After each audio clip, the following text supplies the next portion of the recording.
ರಾಯಚೂರು ಜಿಲ್ಲೆಯ ದೇವದುರ್ಗ ತಾಲೂಕಿನ ಗೊಬ್ಬೂರು ಹೋಬಳಿಯ ಖಾನಾಪುರ ಗ್ರಾಮದಲ್ಲಿ ಶ್ರೀ ಮಹರ್ಷಿ ವಾಲ್ಮೀಕಿ ಅವರ ನಾಮಫಲಕಕ್ಕೆ ಕಿಡಿಗೇಡಿಗಳು ಅವಮಾನ ಮಾಡಿದ ಘಟನೆ ಬೆಳಕಿಗೆ ಬಂದಿದೆ. ಈ ವಿಚಾರ ತಿಳಿದಂತೆ ವಾಲ್ಮೀಕಿ ಸಮಾಜದ ಮುಖಂಡರು ಮತ್ತು ಹೋರಾಟಗಾರರು ಸ್ಥಳಕ್ಕೆ ಬಂದು ತಕ್ಷಣವೇ ಪ್ರತಿಭಟನೆಯನ್ನು ಹಮ್ಮಿಕೊಂಡಿದ್ದಾರೆ. ಈ ಪ್ರಕರಣಕ್ಕೆ ಸಂಬಂಧಿಸಿದಂತೆ ಪೊಲೀಸರು ಕೂಡಲೇ ಸ್ಥಳಕ್ಕೆ ಆಗಮಿಸಿ ಹೋರಾಟಗಾರರ ಮನವಿಯನ್ನು ಸ್ವೀಕರಿಸಿ ತನಿಖೆಯನ್ನು ಆರಂಭಿಸಿದ್ದಾರೆ. ವಾಲ್ಮೀಕಿ ಸಮಾಜದ ಹೋರಾಟಗಾರರು ಶ್ರೀ ಮಹರ್ಷಿ ವಾಲ್ಮೀಕಿ ಅವರ ನಾಮಫಲಕವನ್ನು ಹಾಳು ಮಾಡಿ ಗ್ರಾಮದಲ್ಲಿ ಅಶಾಂತಿ ಸೃಷ್ಟಿಸಿದ ದುಷ್ಕರ್ಮಿಗಳನ್ನು ಬಂಧಿಸಲು ಪೊಲೀಸ್ ಇಲಾಖೆಗೆ ಬೇಗನೆ ಕ್ರಮ ಕೈಗೊಳ್ಳುವಂತೆ ಒತ್ತಾಯಿಸಿದ್ದಾರೆ. ಆದರೆ 24 ಗಂಟೆಗಳು ಕಳೆದರೂ ಕಿಡಿಗೇಡಿಗಳು ಸಿಕ್ಕಿಲ್ಲ ಎಂದು ತಿಳಿದು ಬಂದಿತ್ತು. ವಾಲ್ಮೀಕಿ ಸಮಾಜದ ಯುವ ನಾಯಕ ರಾಚಣ್ಣ ನಾಯಕ್ ಕೊಳ್ಳೂರ್ ಅವರು ಆಕ್ರೋಶ ವ್ಯಕ್ತಪಡಿಸಿದ್ದಾರೆ.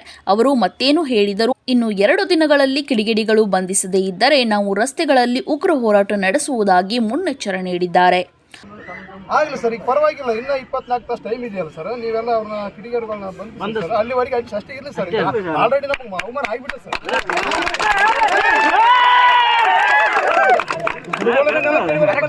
ನೆಲಕ್ಕೆ ತಿಳಿಯೋದಕ್ಕೆ ಸರ್.